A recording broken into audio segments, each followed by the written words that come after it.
Sebenarnya seeloknya jangan bayar secara cash lah. Tapi sekiranya berlakunya cash, kita kena standby juga dapatkan satu resit lah. Bila kita buat apa-apa pembayaran, dia memang kena ada black and white. Okey, contohnya macam letter offer Nabila buka ni lah. Okey.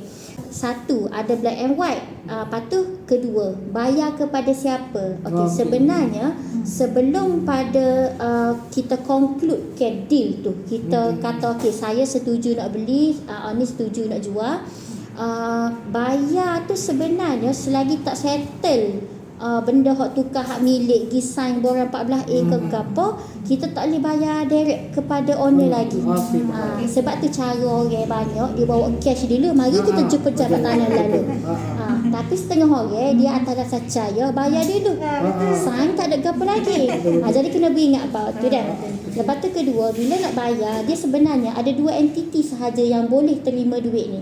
Satu adalah law firm, satu lagi adalah syarikat hartanah, maksudnya real estate agency. Macam Nabila lah ni Propnex lah. Contoh Nabila adalah ejen kan, tak boleh bayar ke Nabila, akaun Nabila tak boleh. Dia bukan gitu. Dia kena akaun syarikat. Dan kena bertulis. Lepas tu kena beringat. Sebab banyak-banyak dah Nabila jumpa customer, saya beli kena tipu. Jadi Nabila cerita tu supaya kita faham lah cara yang sepatutnya dah. Okey. Jadi loaning memandangkan bila kita apply personal loan tu dalam masa seminggu, 2 minggu ke? Seminggu tadi dia raya. Tapi saya nak buat awak nanti. Nabila lah yang ni kan. Okey. Nabila push lah. Boleh Nabila push dia.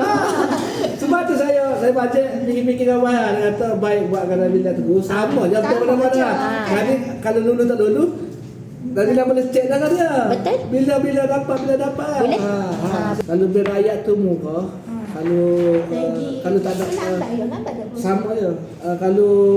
Kalau berayak, kalau dah loan tu tak lulu, kita nak bayar luar, berayak tak akan auto debit, tapi kena syarat gaji masuk dari berayak. Rasa kalau kita tukar ke bank tu seminggu juga dia dapat duit seminggu, cuma gaji tu kita bagi je ke admin. Masuk dalam akaun ni. Itu urusan admin dengan faham. Maksudnya urusan untuk kita perbankan ni tak ada masalah lah. Faham. Kita dengan Saya cuba buat cepat. saya senang sikit. Ada apa-apa Saya kena push. Saya kecek dengan ramai-ramai. Tapi dah tahu dah dulu duit ni. Banyak-banyak je lah. Dekat 14A tak lah. Saya tengah itu je lah. Baik, boleh. Okey, Nabila terangkan sikit pasal clause dia sini dah. Hartanah ini, this said property is sold on as is where is basis. As is where is ni maksudnya kita jual seperti mana yang kita nampak tu lah. Ada talai depan, ada road, ada tanah rendah. Sebab tu Nabila ayat awal-awal tu kan ada area lagi tu dah. Bila owner setuju, dalam masa 14 hari kena cepat-cepat settle dah.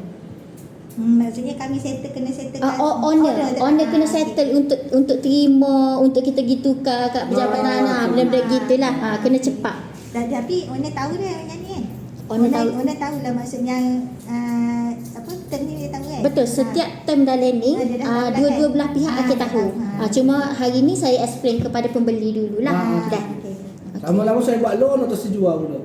Jangan kecek gitu. Kata-kata itu satu doa naling Nabila. Dah. Sebab dia ayat dah Nabila sudah jual ni, dia jual lain pula. Jadi maksudnya dia dalam fasa nak perhabis jual. InsyaAllah rasa tak ada masalah lah. Ni kita pula sebagai buyer ni nak cancel, deposit yang dibayar tu kita akan burn. Sebabnya owner setuju dah ni terima ni. Jadi lah ni kita yakin dah kan. Saya yakin dah. Tak ada apa-apa dah dia.